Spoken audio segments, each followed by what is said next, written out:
He was a model husband, a respected church leader.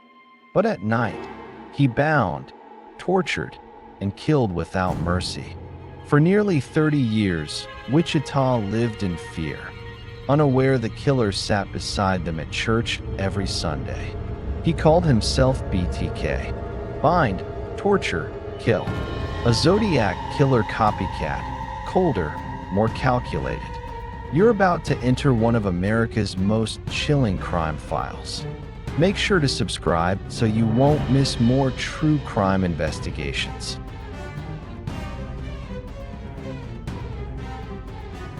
The Zodiac Killer copycat case. Dennis Rader, BTK Killer, 1974 to 1991, arrested in 2005. The BTK Killer case occurred from 1974 to 1991 in Wichita, Kansas, USA, committed by Dennis Rader, a serial killer who called himself BTK, bind, torture, kill. Rader murdered at least 10 people, including men, women, and children, by strangling or stabbing them after binding and torturing them. His victims were often ordinary families or women living alone, attacked in their homes. Rader left letters to the press and police, taunting them with details of his crimes, mimicking the Zodiac Killer's style. The murders sparked panic in Wichita, with the community living in fear of an invisible killer. Rader, a security compliance officer and church member, perfectly concealed his identity, stalling the investigation for nearly 3 decades. Clues such as letters, bindings, and crime scene traces led police to various suspects, but no one was convicted. In 2004, Rader resurfaced, sending letters and a computer disk to the police, which ultimately led to his arrest in 2005 thanks to metadata analysis on the disk. He confessed to 10 murders and was sentenced to life imprisonment without parole in 2005. The case stood out for its brutality, taunting letters, and Rader's ability to live a double life. Episode 1: The Otero Family. January 15, 1974. Mike Callahan stood outside 803 North Edgemore in Wichita, beneath the gray sky of a Kansas winter. Police had cordoned off the area, red and blue lights flickering in the cold air. Inside, the Otero family, Joseph, 38, Julie, 33, Joseph Jr., 9, and Josephine, 11, had been found dead, bound with nylon rope and strangled. Mike entered, gripping his notebook, eyes sweeping across the scene. The bodies were scattered. Joseph in the living room, Julie in the kitchen, and the 2 children in the bedroom, all bearing dark bruises on their necks. The whole family, Mike murmured, jotting notes.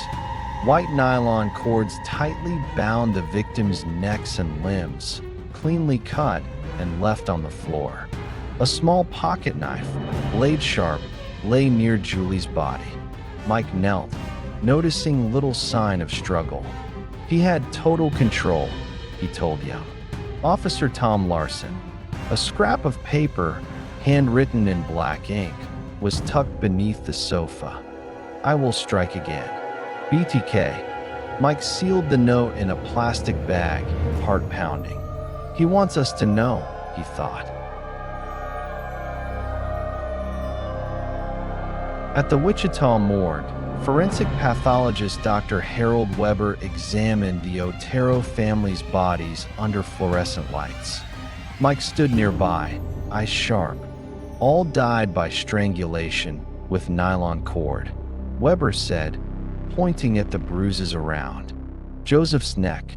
He bound them first, maybe to instill fear. Mike took notes. Anything unusual? He asked.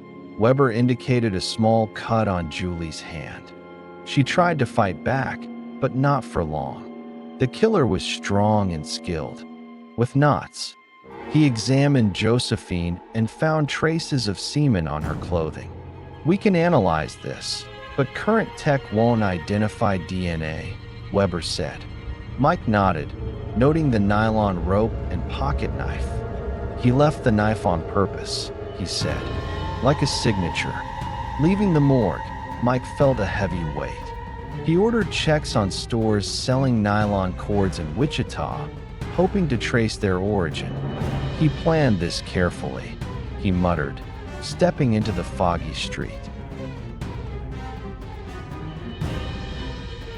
Back at the Wichita Police Department, Mike received a report.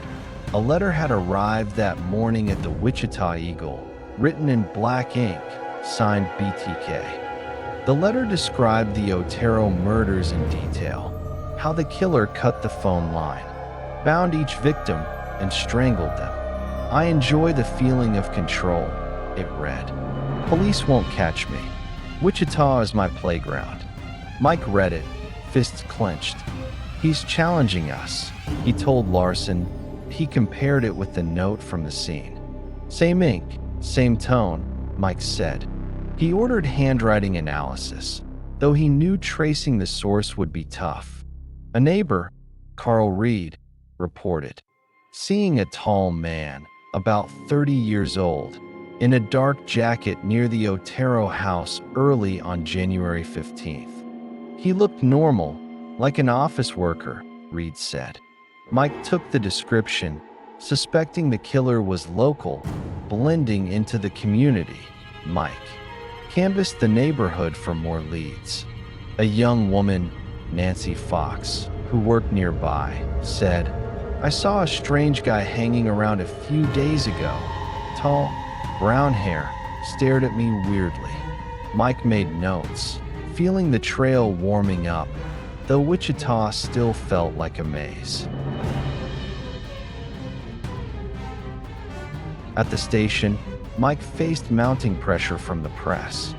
Wichita Eagle ran a headline, "Family of 4 slain. Is there a serial killer in Wichita?" Citizens gathered outside the police department, demanding answers. One woman, mother to a young girl, wept before Mike. "Who's next?" Mike responded solemnly, "We have the cords, the knife, and the letter.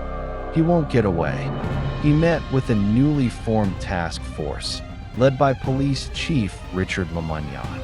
"We've got the nylon cords, the knife, and the BTK letter," Mike reported. "He's likely local, maybe in office work or security." Lemunyon nodded but warned, "The public is panicking, Callahan. Find him before more die." Mike nodded, the pressure bearing down like the Kansas winter wind that he ordered patrols around North Edgemore, focusing on security personnel and shops selling nylon cords. "He's here, in this city," Mike thought, staring out into the fog-covered streets. Mike led night patrols through the Otero neighborhood, streetlights dim through the mist.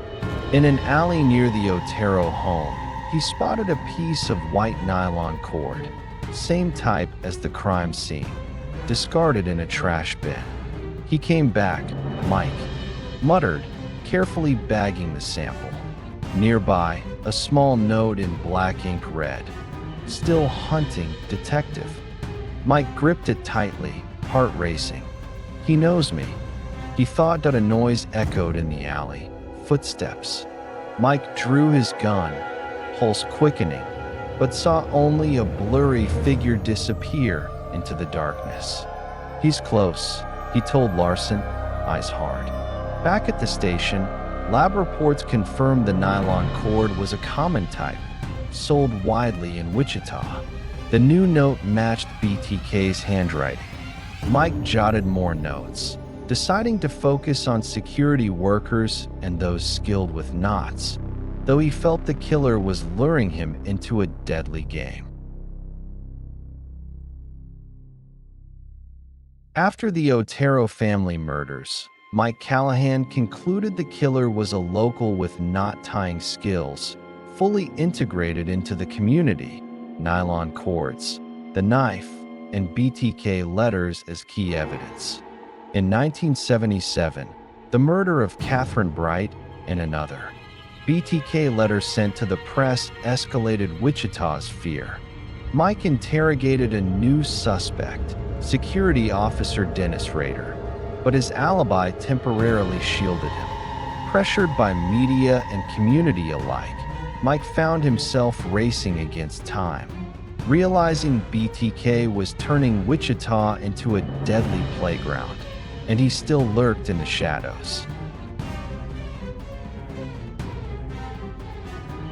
Episode 2: Letters from the Dark. April 4th, 1977. Mike Callahan stood in front of 3217 East 13th Street, Wichita, under a gray sky. Police had cordoned off the area, red and blue lights flickering in the cold air. Kathryn Bright, 21, had been found dead in her bedroom, bound with white nylon cord and strangled. A deep stab wound in her abdomen suggested the killer had tortured her before finishing the job. Mike stepped inside, gripping his notebook, eyes scanning the scene. Dried blood stained the wooden floor. Nylon was tightly wound around Kathryn's neck and wrists. He struck again. Mike muttered, taking notes. A small, sharp pocket knife lay near the body, identical to the one from the Otero case. A handwritten note in black ink was tucked under the pillow. "I like the hunt. BTK." Mike sealed the note in a plastic bag, heart pounding. "He's bragging now," he told Officer Tom Larson. A crowd had gathered outside, whispering about the BTK killer. Mike ordered the body taken to the Wichita morgue, a growing sense of dread settling over him. He hasn't stopped, he thought, staring down the misty street. At the Wichita morgue, forensic pathologist Dr. Harold Weber examined Kathryn Bright's body under harsh fluorescent lights. Mike stood nearby, ice cold, strangled with nylon cord. "But there's a stab wound in the abdomen," Weber said, pointing to the bruising around the neck and the deep knife wound. "She was tortured first, possibly for hours." Mike took notes. "Anything different from the Otero case?" he asked. Weber pointed to a cut on Kathryn's hand. "She resisted. More, but not long enough." He found traces of semen on the victim's clothes. "We can preserve the sample, but DNA technology still isn't advanced enough to analyze it," Weber said. Mike nodded, noting the nylon cord and pocket knife. "He left the knife as a signature," he said. "Same type of rope as the Otero case." Mike left the morgue feeling the weight return. He ordered checks on stores selling nylon rope and knives in Wichita, hoping to narrow down the source. "He plans carefully," he muttered, stepping into the foggy street. Back at Wichita PD, Mike received a report. A new letter had arrived that morning at the Wichita Eagle, signed BTK. The letter described Kathryn Bright's murder in detail, how he cut the phone line, tied her with nylon rope, and stabbed her to save her the pain. "Wichita is mine," the letter read. "The police aren't smart enough to catch me." Mike read it, fists clenched. "He's playing with us," he told Larson. He compared the handwriting with the note found at the scene and the Otero letter. Same black ink, same mocking tone. "He wants us to know it's him," Mike said. He ordered handwriting analysis, but knew it would be hard to trace. A neighbor, Ellen Hayes, reported seeing a tall man, about 30 years old, wearing a dark jacket near Kathryn's home on the morning of April 4th. He looked like an office worker. Just normal, Ellen said. Mike canvassed the neighborhood. A nearby shop employee, David Cole, said, "I saw a tall guy, brown hair, driving a white van around here a few days ago." Mike noted the description, suspecting the killer was local. He checked the list of security personnel in Wichita and found the name Dennis Rader, 32, employed by a security company. He matches the profile, Mike thought, and decided to question him. Mike visited Rader's home in Park City, near Wichita. Rader, a thin man, answered the door with shifty eyes but a calm voice. "I don't know that girl," he said when asked about Kathryn Bright. Mike questioned his whereabouts on April 4, but Rader insisted he was home with his wife, an alibi confirmed by a neighbor. "I work night shifts, do security patrols," Rader added, pointing to the white van in his driveway. Mike checked the van, polyester seats, but no signs of nylon rope or a knife. "Do you frequent East 13th Street?" Mike asked. Rader shrugged. "Sometimes, when I'm on patrol." Mike noted everything, suspicious. "He's too normal," he said to Larson as they left. But his eyes, they're cold. He ordered Rader to be placed under surveillance, knowing his alibi would be hard to crack. At the station, Mike faced a storm from the media. Wichita Eagle ran the headline. BTK returns. Young woman brutally killed. Citizens gathered outside, shouting for justice. A father, John Miller, approached Mike, voice trembling. "My daughter works near there. How can I keep her safe?" Mike assured him, "We have the rope, the knife, and the letter. He'll make a mistake." He met with the task force and reported on Rader. "He's a security officer, matches the description, drives a white van," Mike said. Chief Richard Lemonnier nodded but warned, "Rader's alibi is strong. Get hard evidence, Callahan." Mike nodded, the pressure weighing down like Wichita's cold wind. He ordered night patrols around East 13th Street, focusing on security personnel and white vans. Mike led the patrols through Kathryn's neighborhood. Under dim streetlights in the mist, he searched an alley near the victim's home and found a piece of white nylon cord, identical to the type used at the scene, discarded in the grass. He came back, Mike muttered, carefully bagging the sample. He heard a noise, footsteps, but when he turned, there was only darkness. "He's close," he thought, gripping his gun. After Kathryn Bright's murder, Mike Callahan concluded the killer was a local man with knot-tying skills and deep integration into the community. Key clues being the nylon rope, the pocket knife, and BTK's signature letters.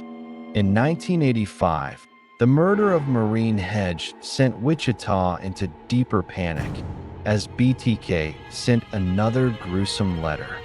Mike continued to monitor Dennis Rader, but his airtight alibis and the lack of concrete evidence left Mike powerless. Pressured by both media and public, Mike found himself racing against time as BTK turned Wichita into his hunting ground, taunting every step of the investigation.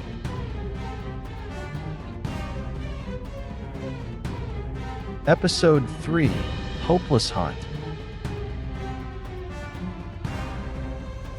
April 27, 1985. Mike Callahan stood in front of 6,254 North Independence, Wichita, beneath the gloomy Kansas spring sky. Police had cordoned off the area, red and blue lights flickering in the cold air. Maureen Hedge, 53, had been found dead in her bedroom. bound with white nylon cord and strangled. A small stab wound in her chest suggested the killer had tortured her before the murder. Mike entered, gripping his notebook tightly, eyes scanning the scene. Dried red-colored stains marked the wooden floor. Nylon cord was tightly wrapped around Marine's neck and wrists. "He's back," Mike muttered, jotting notes. A sharp pocket knife, identical to the one used in the Otero and Bright cases, lay near the body. A handwritten note in black ink was tucked under the bed. "I'm still here. BTK." Mike sealed the note in a plastic bag, heart pounding. "He's mocking us," he told Officer Tom Larson. A crowd gathered outside, whispering about the BTK killer. Mike ordered the body to be taken to the Wichita morgue, unease rising inside him. "He's getting bolder," he thought, staring down the foggy street.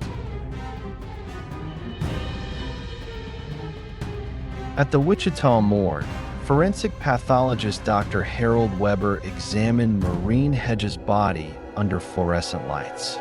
Mike stood beside him, eyes sharp and cold. Strangulation with nylon cord.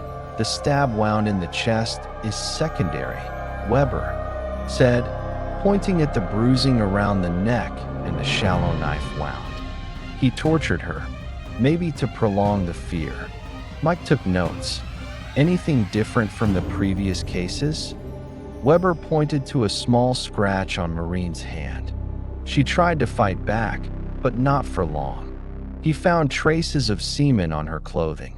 "We can preserve the sample, but DNA technology is still not advanced enough for accurate analysis," Weber added. Mike nodded, noting the nylon cord and pocket knife. "He left the knife as a signature," he said. "Same type of rope used in the Otero and Bright cases." Mike left the morgue with a heavy heart. He ordered another round of checks at local stores selling nylon cord and knives.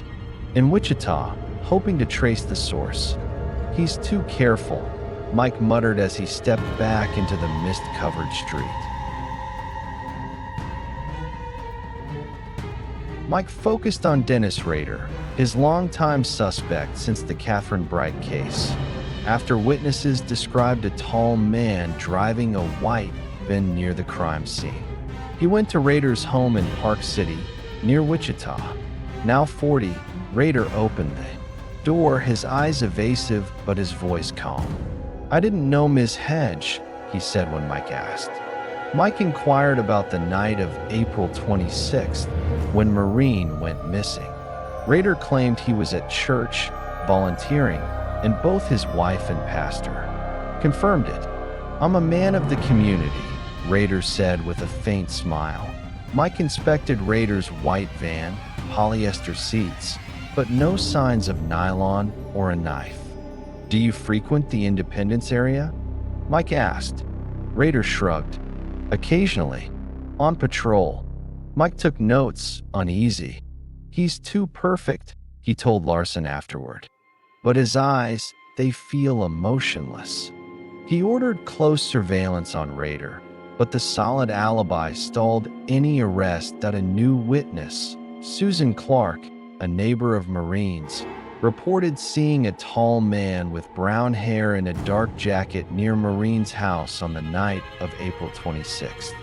"He looked normal, like an office worker," Susan recalled. Mike took the description. It matched Rader, but it still wasn't enough to secure a warrant. At Wichita Police HQ, Mike faced a media storm. Wichita Eagle ran the headline. BTK returns. Middle-aged woman brutally murdered. Citizens gathered outside, shouting for justice. A man named Robert Lane approached Mike, his voice trembling. "My wife lives alone. How do I protect her?" Mike reassured him. "We have the rope, the knife, and the letter. He'll slip up." He met with the task force and reported on Rader. "He's a security officer," Matches the description, lives near the area, Mike said.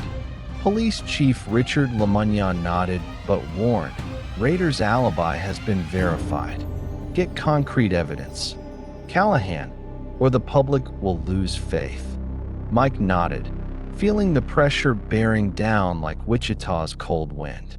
He ordered patrols around the Independence area, focusing on security personnel and white vans. Mike led night patrols through Marine Hedges neighborhood, streetlights barely piercing the fog. In an alley near the victim's house, he found a piece of white nylon cord, same type as at the crime scene, discarded in the grass.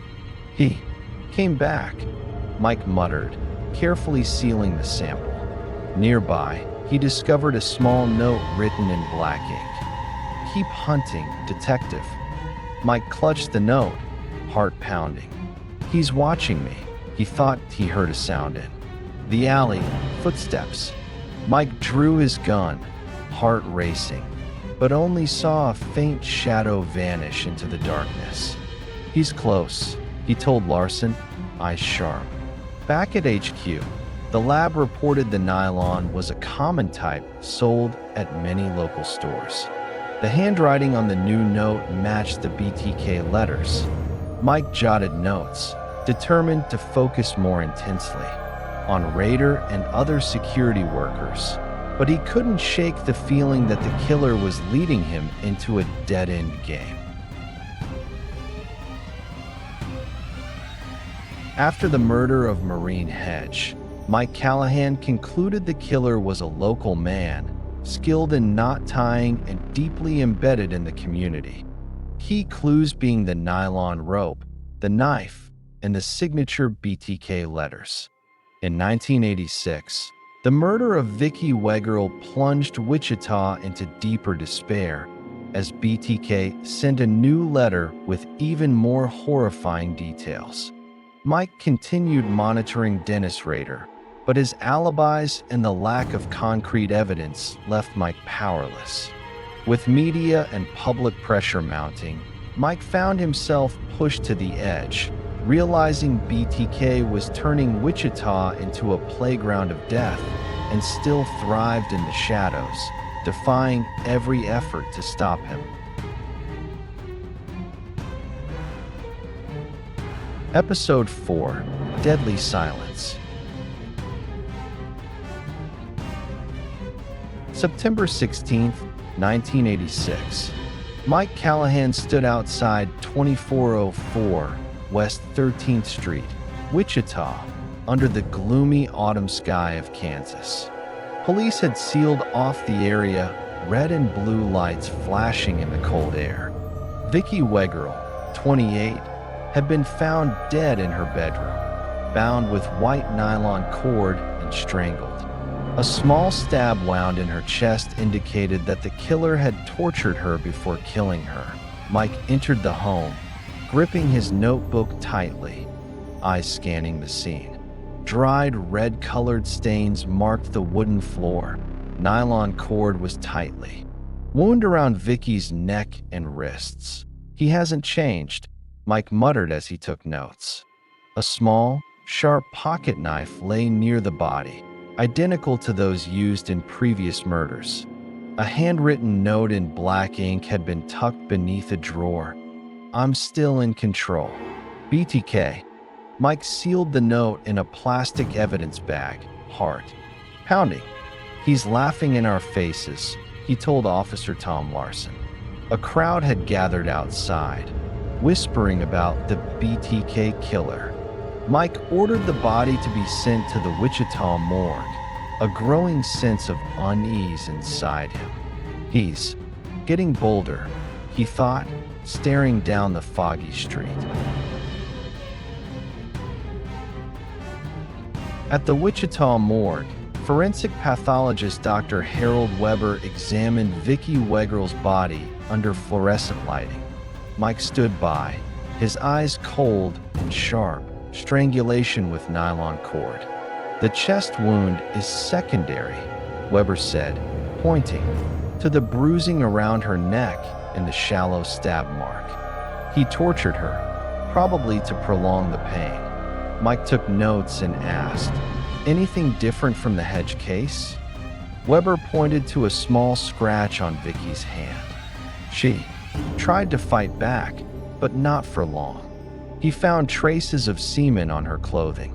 "We can preserve the sample, but DNA technology still isn't advanced enough for accurate analysis," he added. Mike nodded, noting the nylon cord and pocket knife. "He leaves the knife as a signature," he said. "Same type of cord as in the previous cases." Mike left the morgue feeling defeated. He ordered a renewed sweep of local hardware stores selling nylon cord and knives, hoping to trace the source. "He's too careful," he muttered, stepping into the misty street. Mike refocused on Dennis Rader, the suspect from the Kathryn Bright and Marine Hedge cases, after a witness described a tall man driving a white van near the crime scene. He visited Rader's house in Park City, near Wichita. Now 41, Rader opened the door with a calm voice but evasive eyes. "I didn't know Ms. Wenzl," he said when asked. Mike questioned him about September 16th, the day Vicky disappeared. Rader claimed he was at church doing volunteer work, which was confirmed by the pastor and a church member. "I'm a man of the community," Rader said with a faint smile. Mike inspected Rader's white van, polyester seats, no visible signs of cord or knives.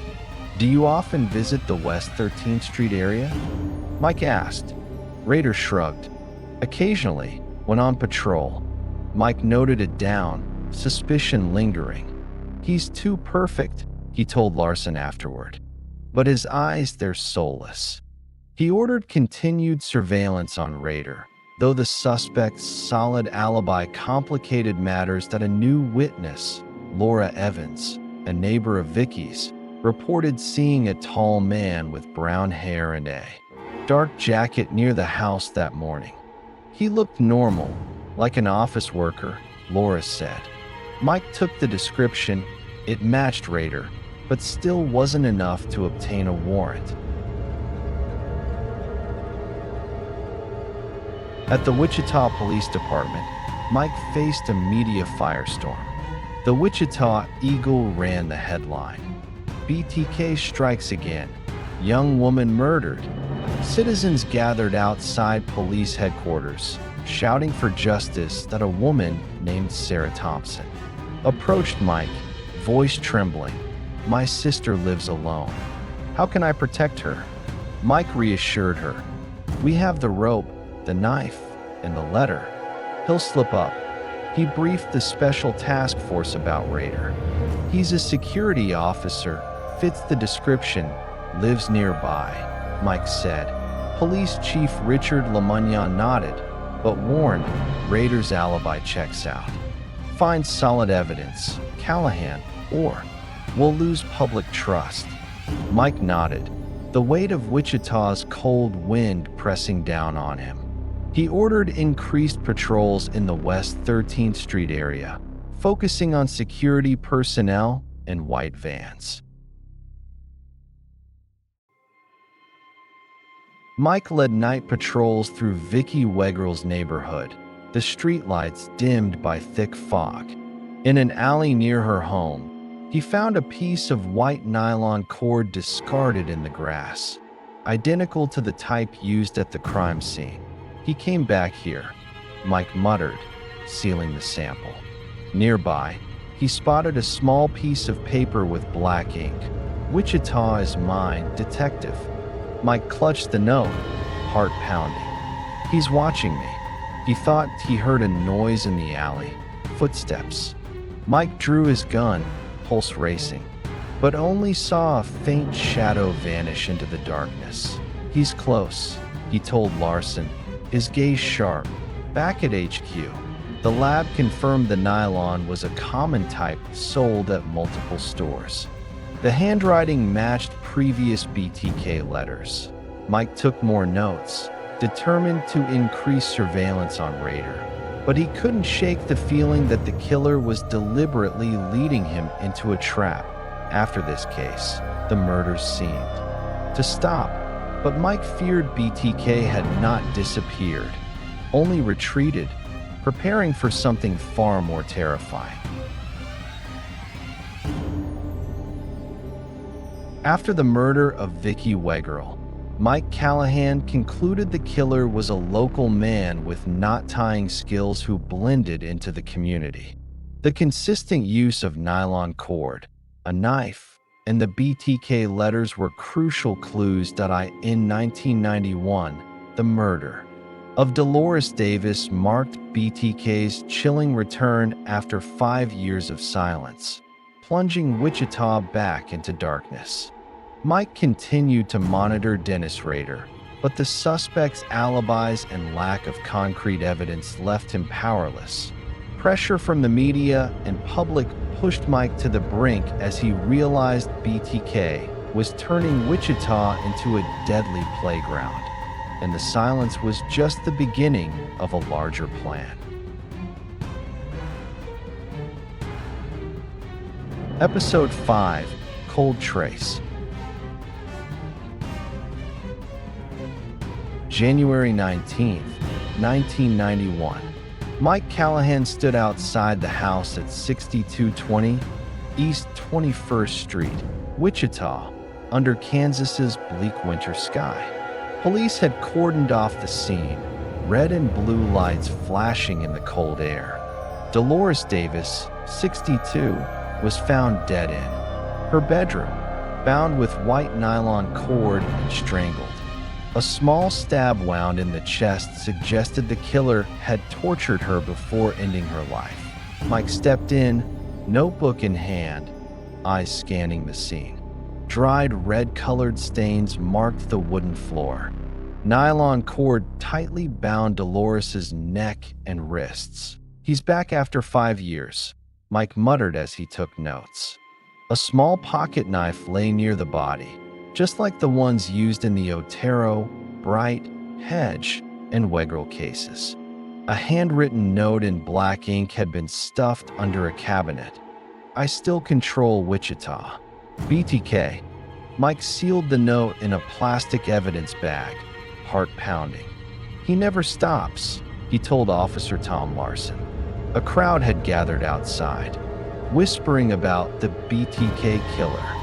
Mike ordered the body sent to the Wichita morgue, unease rising within him. "He's challenging us," he thought, staring into the foggy street. At the Wichita morgue, forensic pathologist Dr. Harold Weber examined Dolores Davis's body under the fluorescent lights. Mike stood beside him, eyes cold and sharp. "Strangulation with nylon cord. The chest wound is secondary," Weber said, pointing to bruises around her neck and the shallow knife wound. "He tortured her, probably to prolong the pain." Mike took notes and asked, "Anything different from the Wenzl case?" Weber pointed to a small scratch on Dolores's hand. "She tried to fight back, but not for long." He also found a trace of semen on the victim's clothing. "We can preserve the sample, and DNA technology is improving, but it still takes time," Weber added. Mike nodded, noting down the nylon cord and the pocket knife. "He leaves the knife as a signature," he said. "Same type of nylon cord." As before, Mike left the morgue with fragile hope. He ordered the semen sample sent to the FBI lab for analysis, knowing results could take months. "He's too careful," Mike muttered, stepping into the fog-covered street. Mike refocused on Dennis Rader, a suspect from previous cases, after a witness described a tall man driving a white van near the crime scene. He went to Rader's house in Park City, near Wichita. Now 45, Rader opened the door with a calm voice, but evasive eyes. "I don't know Ms. Davis," Rader said when questioned. Mike asked about the night of January 18th, when Dolores disappeared. Rader claimed he was at church doing volunteer work, which was confirmed by the pastor and a church member. "I'm a man of the community," Rader said with a faint smile. Mike inspected Rader's white van, polyester seats, but no signs of nylon cord or knives. "Do you often visit East 21st Street?" Mike asked. Rader shrugged. "Occasionally, while patrolling." Mike took notes, suspicion growing. "He's too perfect," he told Larson as they left. But his eyes, cold as stone. He ordered 24/7 surveillance on Rader, but the solid alibi made progress difficult that a new witness, Emily Harris, a neighbor of Dolores, reported seeing a tall man with brown hair and a dark jacket near Dolores's house on the night of January 18. "He looked normal, like an office worker," Emily said. Mike noted the description. It matched Rader, but it still wasn't enough to obtain a warrant. At the Wichita Police Department, Mike faced a media firestorm. The Wichita Eagle ran the headline. BTK returns after 5 years. Elderly woman murdered. Citizens gathered outside headquarters, demanding justice. A woman named Linda Carter approached Mike, her voice shaking. "My mother lives alone. How do I protect her?" Mike reassured her. "We have the bindings, the knife, and DNA. He'll slip up." He met with the task force and reported on Rader. "He's a security officer, matches the description, lives nearby," Mike said. Police Chief Richard Lemonnier nodded but warned, "Rader's alibi checks out. DNA will take time, Callahan. The public won't wait forever." Mike nodded, feeling the weight of Wichita's cold wind press against him. He ordered a review of the old samples from the Otero and Bright cases, hoping new DNA technology might yield a breakthrough. Mike led night patrols around Dolores Davis's neighborhood. Streetlights glowed faintly through the FOG.in an alley near her home. Mike found a piece of white nylon cord, similar to the one used at the crime scene, discarded in the grass. "He came back here," Mike muttered, carefully sealing the sample. Nearby lay a small note in black ink. "Wichita is mine, detective." Mike clenched the note, heart pounding. "He's watching me." He thought he heard a noise in the alley, footsteps. Mike drew his gun, heart racing, but only saw a faint shadow disappear into the darkness. "He's close," he said to Larson, eyes sharp. Back at HQ, the lab reported that the semen sample would take more time to process, and the nylon cord was a common type. The new note's handwriting matched previous BTK letters. Mike took more notes and ordered increased surveillance on Rader, but he could feel the killer slipping away again. After this case, BTK vanished once more, leaving Mike to wonder whether he had left Wichita for good or was waiting to strike again. After Dolores Davis's murder, Mike Callahan concluded the killer was a local man, skilled in tying knots and well integrated into the community. The nylon cord, pocket knife, and BTK letters remained critical clues to IN 2004. After 13 years of silence, BTK reemerged with a new letter and a computer disk sent to the press, reigniting the investigation. Now a veteran detective, Mike placed his hopes in DNA advancements and metadata from the disk. With pressure from the media and the public mounting, Mike found himself pushed to the edge, realizing BTK was turning Wichita into a deadly playground. And now, the final chance to catch him might be drawing near. Episode 6, The Reemergence. March 17, 2004. Mike Callahan sat in his office at the Wichita Police Department, his tired eyes staring through a mist-covered window.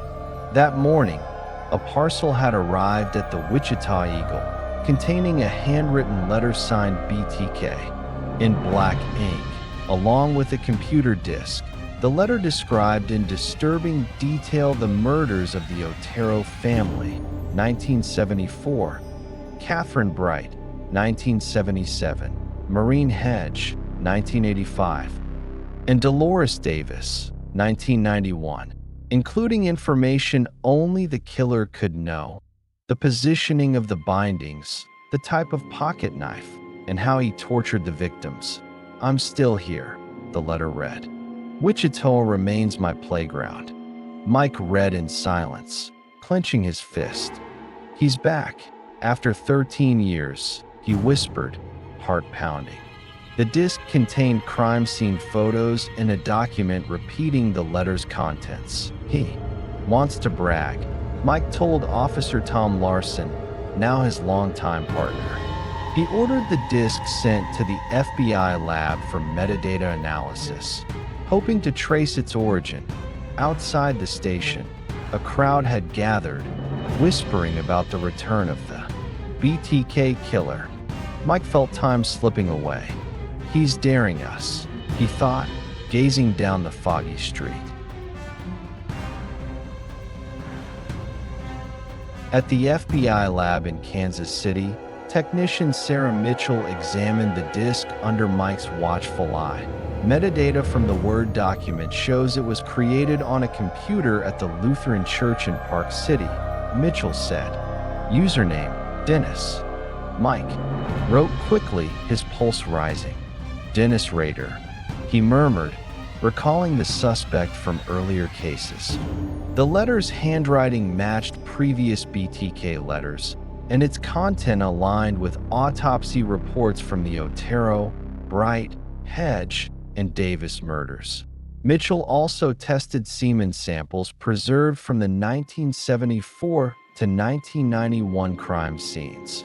"DNA technology is good enough now to compare these," she said. "If we can get a DNA sample from Rader, we can confirm it." Mike nodded and ordered a warrant to collect Rader's hair or saliva. "He doesn't know what we have now," he told Larson. "This is our chance." Mike left the lab carrying hope wrapped in metadata and DNA. He also ordered re-examination of old nylon cord and knives from earlier scenes, looking for links to Rader. "He's starting to slip," Mike muttered, walking into the mist-covered street. Mike zeroed in on Dennis Rader, the long-suspected man who now served as president of his church council in Park City, just outside Wichita. Rader, now 59, opened his front door calmly, but with shifty eyes. "I don't know anything about a letter or disc," he said when questioned. Mike asked where he had been on March 17th, the day the package was sent. Rader said he had been at the church, an alibi backed by the pastor and his wife. "I just do volunteer work," he said with a faint smile. Mike inspected Rader's white van. Polyester seats, no visible nylon or knives. "Do you use the church computer often?" Mike asked. Rader shrugged. "Sometimes, to write reports." Mike took notes, suspicion rising. "He's too confident," he said to Larson after leaving. But metadata doesn't lie. He obtained a court order to collect Rader's DNA and set 24/7 surveillance that a new witness, Mark Thompson, a church member, reported seeing Rader frequently using the church computer in early March. "He seemed normal, but always stayed late," Mark said. Mike took notes, realizing Rader was leading a double life. Husband by day, killer in the shadows. Back at the Wichita Police Department, Mike faced a media storm. The Wichita Eagle ran the headline. BTK returns after 13 years, a horrific letter.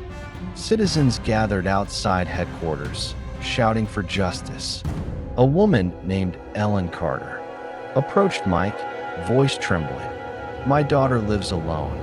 Is he coming back?" Mike replied, "We have the letter, the disc, and DNA samples.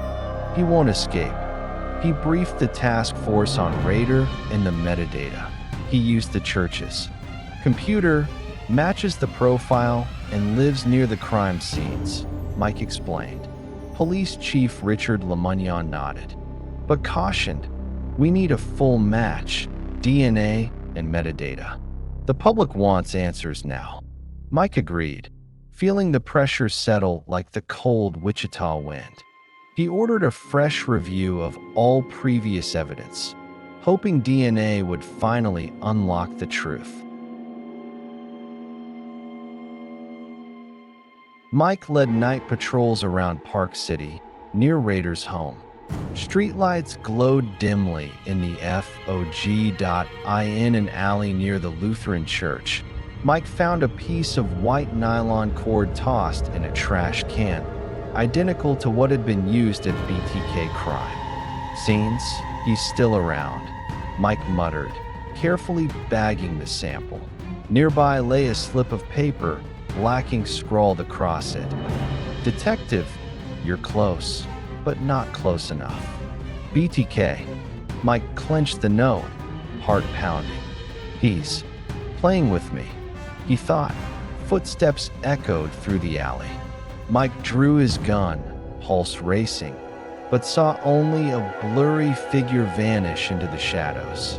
"He's near," Mike told Larson, his voice steady but tense. Back at headquarters, he received the FBI report. The disk metadata confirmed it came from the church computer, and DNA from the Davis case was being compared to Rader's hair. Mike logged everything, ordered increased surveillance, and realized the chance to catch BTK was closer than ever.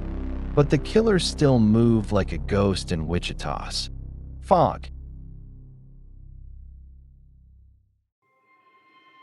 Following BTK's reemergence with a letter and computer disk, Mike Callahan identified Dennis Rader as the prime suspect, with metadata and DNA evidence as key leads to IN 2005.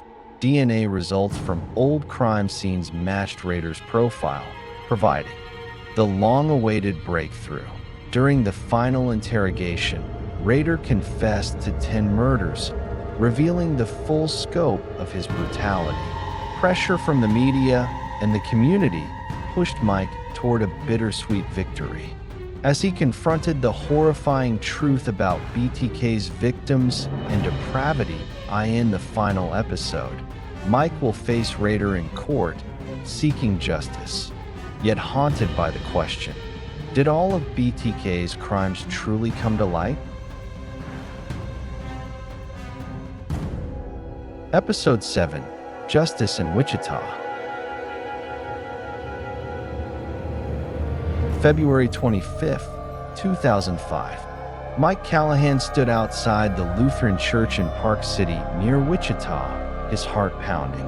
A police team led by Officer Tom Larson had surrounded the area. Dennis Rader, 59 years old, stepped out of the church with an evasive gaze but a calm voice. "What's going on?" he asked. Mike, voice cold, read the arrest warrant. "Dennis Rader, you are under arrest for the murders linked to the BTK cases." Mike led Rader into the patrol car. His hands were cuffed. In Rader's coat pocket, Mike found a piece of white nylon cord, the same type used at BTK crime scenes. "He's carrying it like a trophy," Mike muttered, carefully bagging the evidence that a small piece of paper was tucked inside Rader's wallet, written in black ink, "Wichita is mine." A crowd had gathered outside the church, yelling as Rader was led away. Reporters from the Wichita Eagle snapped photos and scribbled notes. BTK arrested? Mike brought Rader back to the Wichita Police Department. He felt a mix of relief and tension. He's the killer, Mike thought. But he knew. Only the interrogation would seal it. In the police interrogation room, Mike sat across from Rader under harsh fluorescent lights. Rader, thin and eerily calm, stared at him with vacant eyes. "I don't know those women," he said. Mike laid DNA reports and metadata logs on the table. Samples from the Otero, Bright, Hedge, Wenzl, and Davis cases all match your DNA, Mike said firmly. And the metadata from the floppy disk traces back to your church's computer. There's no denying it anymore, Dennis. Rader stayed silent, then let out a dry chuckle. "Took you 31 years, he said. "All right, I'll talk." For the next 6 hours, he confessed to 10 murders. He described how he lured families and lone women into their homes, tied them with nylon cords, tortured them, and strangled them. "I liked the control," he said, voice flat, as if recounting routine chores. "I returned to the scenes just to be sure they were dead." Mike took notes, his hand trembling with disgust. "Why?" he asked. Rader shrugged. "They were games. Wichita was my playground." Mike left the room, feeling victory smothered by sheer horror. Mike led his team to the locations Rader had revealed around Wichita and Park City. Over 3 weeks, they found the remains of 2 previously unrecorded victims, all bearing ligature marks and nylon cord. One was identified as Shirley Vian, a 1977 victim. Mike was overwhelmed. "We found her," he whispered, standing in the fog-covered field. Dr. Harold Weber, now grayer and older, confirmed the remains matched Rader's descriptions. "He knew exactly where the bodies were dumped," Weber said. "He returned to the sites, like some twisted ritual." Mike compared nylon cords recovered at the scenes to those sold at local stores, exact matches. DNA from the remains matched. Rader's. "He can't deny it anymore," Mike said, compiling the case file for trial, but public skepticism remained. The Wichita Eagle ran the headline, "BTK confesses. Is it the truth?" Mike knew only the courtroom would deliver true justice. August 18, 2005. Mike sat in Sedgwick County courtroom, facing Rader. Rader, now in a prison jumpsuit, bowed his head as the prosecutor read out 10 murder charges, all confirmed by DNA and skeletal evidence. The victims' families, including Dolores Davis's daughter, sat in the front row, tears silently falling.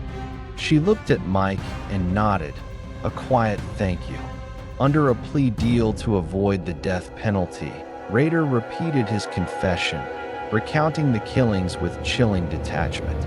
"I chose them because they were easy to kill," he said. Mike clenched. His jaw scribbled notes, the nausea mixing with relief. The judge sentenced Rader to 10 consecutive life sentences without parole, while acknowledging the likelihood of more unknown victims. Outside the courthouse, journalists swarmed. "Detective Callahan, you got BTK," a reporter shouted. Mike answered in a low voice. Justice was done, but too many lives were lost. He walked away from the courthouse. The pressure had lifted, but the nightmares remained. Mike returned to the field near the Otero home, where it had all started. He stood alone in the Wichita grasslands under light drizzle. Fog veiled the city, and streetlights flickered dimly in the distance. He held the last piece of white nylon cord, recovered near Shirley Vian's remains, and let it fall to the wet ground. "It's over," he whispered. But the darkness of BTK lingered. He remembered Rader's words. "Wichita was my playground." Mike clutched his notebook, where he had written the names of all 10 confirmed victims, and thought of the others who may never be found. He heard a sound, wind rushing through the grass. But when he turned around, there was only fog. "He's been caught," he reminded himself. But the feeling of being watched never left. Mike left the field, walking into the Wichita rain, carrying a bitter victory. Justice had been served, but BTK's playground had left a mark that would never fade. After 31 years of pursuit, Mike Callahan finally brought Dennis Rader to justice in 2005 with DNA, nylon cords, and metadata from a floppy disk linking him to 10 murders. Rader confessed to all crimes, but the true number of victims may never be known. Many remains might never be recovered. Though Mike emerged victorious, he remained haunted by those whose names may never be written. This series ends with justice achieved, but the scale of BTK's evil remains unanswered, and many families are still waiting for closure in the mist of Wichita.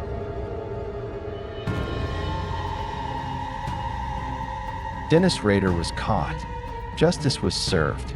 But for nearly 3 decades, he lived among the community, unnoticed.